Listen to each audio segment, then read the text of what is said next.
अगर फिर भी आपको नुकसान होता है और फिर मार्केट आपकी दिशा में जाता है, अगर फिर भी आपको मुनाफा नहीं मिलता है, तो मार्केट आपको कुछ पिप्स देता है लेकिन आप मुनाफा नहीं लेते हैं और फिर मार्केट आपको बाहर निकाल देता है। सबसे खराब स्थिति में आप अपना अकाउंट ड्रॉ कर लेते हैं। खैर, हम यहाँ इस बात पर चर्चा करने के लिए हैं कि स्टॉप लॉस और टेक प्रॉफिट आपके एंट्री पॉइंट जितना ही महत्वपूर्ण क्यों है।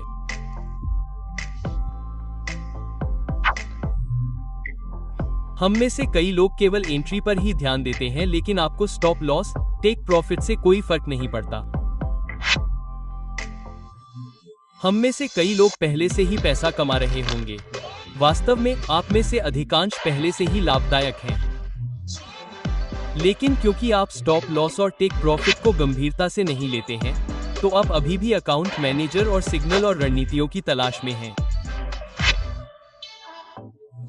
रणनीति ऐसी चीज नहीं है कि अगर आप जानते हैं कि आप पैसा बनाने जा रहे हैं।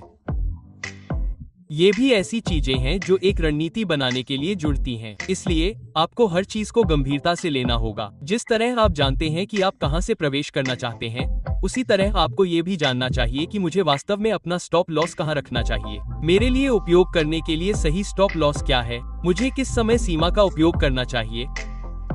नमस्कार ट्रेडर्स, हैश फॉरेक्स युगांडा। हम आपके लिए एक और नए वीडियो के साथ हाजिर हैं।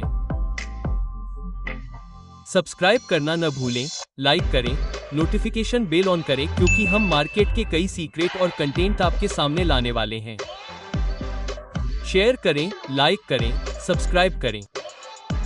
चलिए आज के वीडियो पर नजर डालते हैं। तो हम जिस रणनीति का इस्तेमाल करते हैं, उसके आधार पर हम सभी जानते हैं कि हम सब स्ट्रक्चर पर निर्भर करते हैं। तो अगर हम स्ट्रक्चर की बात करें, तो हम मार्केट मेकिंग की बात कर रहे हैं, जैसे लोअर लो, लोअर हाई, लोअर लो, लोअर हाई, लोअर लो, लोअर हाई। तो इससे कोई फर्क नहीं पड़ता कि आप कहां से एंट्री करते हैं। लेकिन मायने क्या रखता है, आप क्या विचार करते हैं, आप अपना स्टॉप लॉस कहां रखते हैं। आप पाएंगे कि बहुत से ट्रेडर एंट्री में उलझे रहते हैं, लेकिन यह भूल जाते हैं कि आप अपना स्टॉप लॉस कहां रखते हैं। आप पाते हैं कि आपको ट्रेड मिल रहे हैं, बहुत अच्छा ट्रेड ले रहे हैं। आप लॉन्ग लेते हैं, लेकिन फिर बहुत छोटा स्टॉप लॉस लगाते हैं, क्योंकि आप कहते हैं कि मैं 10 पिप्स का स्टॉप लॉस लगाता हूं, मैं 5 पिप्स का स्टॉप लॉस लगाता हूं, मैं 100 पिप्स का स्टॉप लॉस लगाता हूं। कोई सही या गलत स्टॉप लॉस नहीं होता, लेकिन स्ट्रक्चर आपका बॉस होता है, मार्केट आपका बॉस होता है। आप अपने बॉस को यह आदेश नहीं दे सकते कि आज मैं काम पर नहीं जाऊंगा। बॉस आपको बताएगा कि कल आपकी छुट्टी है, आज आप 2 शिफ्ट में काम करेंगे। तो मार्केट के साथ यही आइडिया है। अगर आप मार्केट में एंट्री करते हैं, तो सुनिश्चित करें कि आपके पास एंट्री करने की वजह हो। यह नंबर 1 है। लेकिन आपके पास यह भी वजह होनी चाहिए कि आप उस कीमत पर अपना स्टॉप लॉस क्यों लगा रहे हैं, जिस पर आप अपना स्टॉप लॉस लगाने पर विचार कर रहे हैं। एंट्री के साथ छेड़छाड़ न करें, एंट्री लें, लेकिन फिर आप जैसे हैं, मुझे लगता है कि मुझे यहाँ स्टॉप लॉस लगाना चाहिए, मुझे लगता है कि मुझे अपना स्टॉप लॉस यहाँ लगाना चाहिए, मुझे लगता है कि मुझे अपना स्टॉप लॉस यहाँ लगाना चाहिए, या स्टॉप लॉस आ गया है। आप मुझसे कहते हैं, मैं स्टॉप लॉस नहीं लगाऊंगा। ठीक है, जब हम अपने लिए बी बाइट रणनीति का उपयोग करते हैं, तो हम संरचना को देखना चाहते हैं। हम अपने समर्थन के रूप में रुचि के पिछले बिंदुओं को देखना चाहते हैं।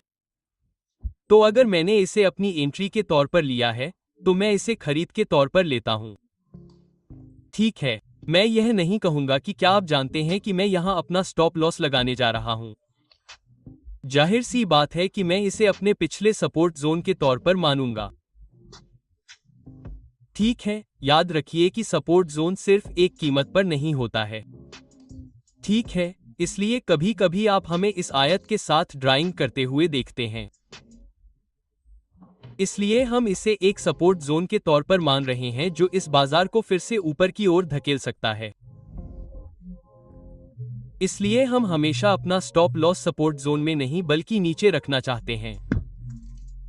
तो आप देख रहे हैं कि मैं इसे हफ्तों से भी नीचे दे रहा हूं, हफ्तों से भी नीचे मैं इसे कुछ और पिप्स दे रहा हूं।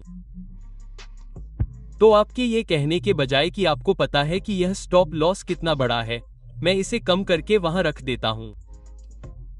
स्टॉप लॉस कम करने के बजाय अपने लॉट साइज को कम करें, क्योंकि स्टॉप लॉस कम करने के लिए आपको बस ये देखना होगा कि आपको बहुत बड़ा नुकसान होने वाला है।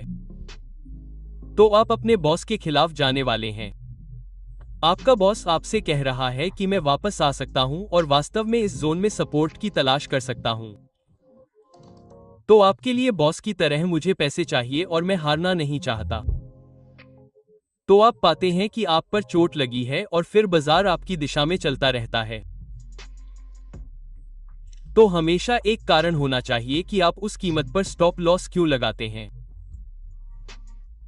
लेकिन वह स्टॉप लॉस न लगाएं जो आप चाहते हैं। वह स्टॉप लॉस लगाएं जो स्ट्रक्चर ने आपको लगाने के लिए कहा है।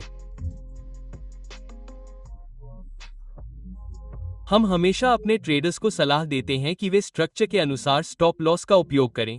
स्ट्रक्चर से नीचे, सपोर्ट से नीचे, सपोर्ट से ऊपर कुछ भी। स्टॉप आउट हो सकता है और फिर बाजार चलता रहता है। तो आप बाजार को दोष देना शुरू कर देते हैं। अरे ये मार्केट मेकर वास्तव में स्टॉप लॉस का शिकार कर रहे हैं। वे केवल आपका ही शिकार क्यों कर रहे हैं? हर बार वे आपका शिकार कर रहे हैं। हर बार वे आपका शिकार कर रहे हैं। और मजेदार बात यह है कि आप पाते हैं कि आपके खाते में केवल $10, $30 हैं, लेकिन आप जैसे हैं, मार्केट मेकर मेरा शिकार कर रहे हैं। सच्चाई यह है कि बाजार को दोष देना बंद करें। दोष खुद पर डालें। वास्तविक समस्या की पहचान करें, उसके अनुसार समस्या का समाधान करें, आप पैसे कमाएंगे। तो जब हम टेक रेट को देखते हैं तो हम हमेशा जानते हैं या हम सभी जानते हैं कि जब बाजार में गिरावट होती है, मान लीजिए कि गिरावट का रुख होता है, तो यह एक आवेग या फिर से परीक्षण का आवेग पैदा करता है। अवधारणा यह है कि हर बार पुलबैक के बाद हम उम्मीद करते हैं कि बाजार एक नया निचला स्तर बनाएगा।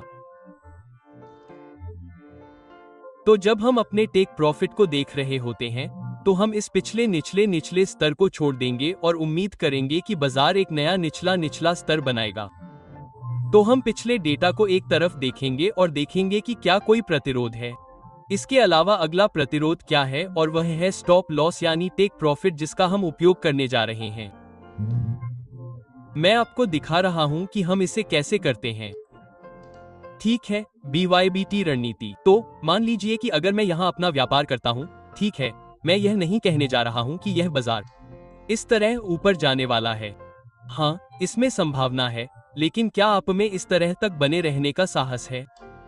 तो मैं कहने जा रहा हूँ, ठीक है, यह बाजार द्वारा बनाया गया पिछला उच्च स्तर है।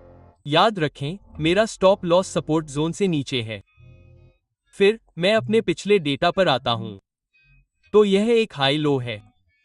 हम एक नए हाई की उम्मीद करते हैं।